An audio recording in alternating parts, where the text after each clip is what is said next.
All right, guys, this is a video I've been wanting to do. All right, it's the difference between wiring your subs low and wiring them normal. All right, as y'all know, there's variables when it comes to wiring your subs at half ohm and quarter ohm, 0.35, and 1 ohm. All right.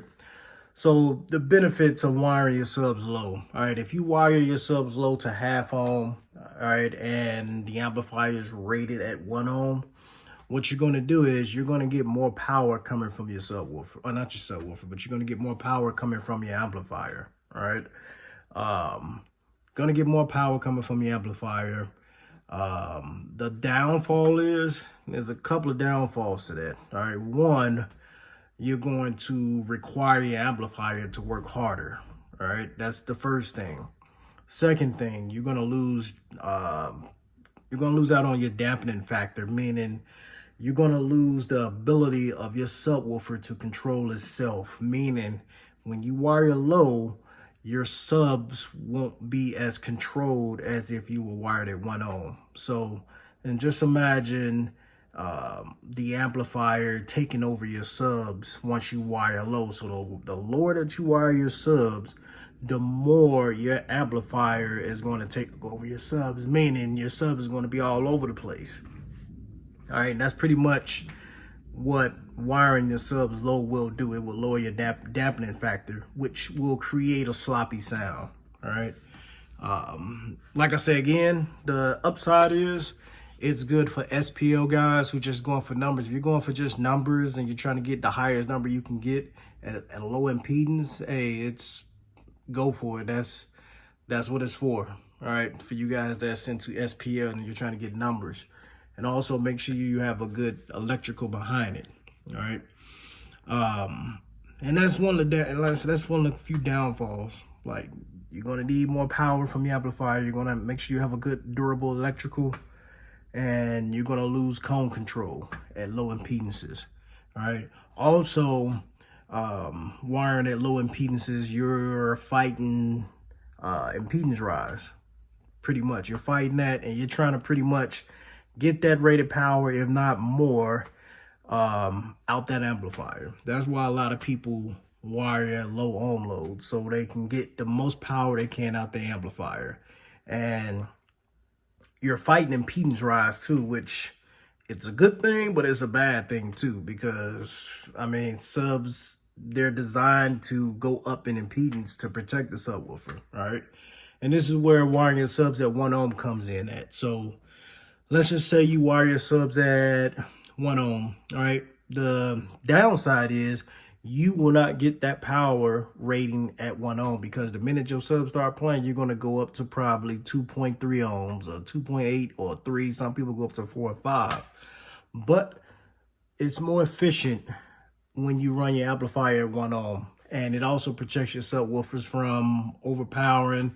It doesn't put as much stress on your amplifier. It makes your sub sound better, meaning, like I said, when you wire at 1 ohm, the dampening factor is better, and the higher the impedance goes, the more I don't have verification that the dampening factor will go up, but your subs will sound a lot cleaner, meaning your sub will have more control of itself than the amplifier having more control of the subwoofer. So that's the upside to it.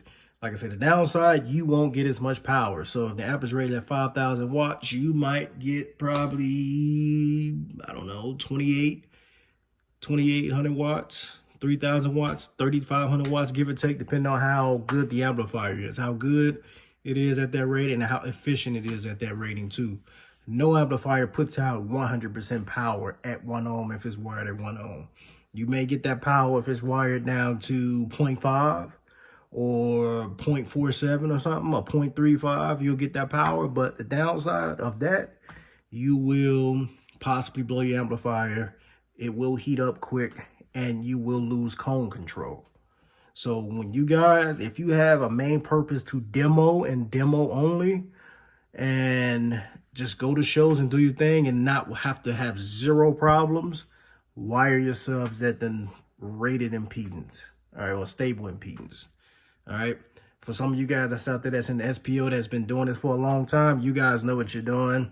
I've done it before. You can wire at half ohm, and if your amp is stable at half ohm, then go for it. And me, honestly, when I look at amps that's stable, that means that, in my opinion, I feel amps needs to be certified, and those ratings need to be on that box saying that this amp is certified at 0.5 and stable at 0.5, just like you see the 1 ohm ratings, the 2 ohm ratings, 4 ohm ratings, etc. There should be a 0.5, or there should be a half ohm rating on there too. If it's not on there, I don't consider it as it being stable. People say it's stable because they say you have to have your electrical for it, but I still think that's just BS. And I think that's why the companies out there have these warranties that you have to pay, because the ratings are not on the box, because they're not stable. People say they're stable, but I don't think they're stable. Like I say, unless I see the rating on the box, or is it written in writing on the paper, it's not stable. Unless you have a good electrical, which puts that amplifier at risk. So in reality, it's not stable, but people say it is, but that's how the car audio world is. All right. But just to wrap this all up, if you want to have a good sound out of your subwoofers and you want to have good dampening factor from your amplifier, run your subwoofers at the rated impedance. Meaning if your amp is stable at 1 ohm, run it at 1 ohm. If you want to get more power, get a big amplifier that's rated at 1 ohm. So get a if you got a 5K that's rated, if you got a 5K sub that's rated at 5,000 watts, get a amplifier that's rated at 8K or 10K. That way you can compensate for that power and still have a clean sound. That's the benefits of running at 1 ohm. But the downfall is you have to get a big amplifier. You'll spend more money, but you will still have that good cone control. You'll still have all that power, and you don't have to worry about your amplifier messing up. If you want to go for numbers and you're just trying to blow people out the water, hey, wire low as you want to. Wire as low as you want. But the downside is you lose cone control and you will lose sound quality. I don't care what nobody say, you will lose sound quality once you start wiring below 1 ohm. That's just, I've seen it myself. I've heard it. I've seen how subs move. It's like, it's inevitable. You just can't avoid it. So I hope this helps you guys. And you guys got any questions or comments about this topic, just hit me up.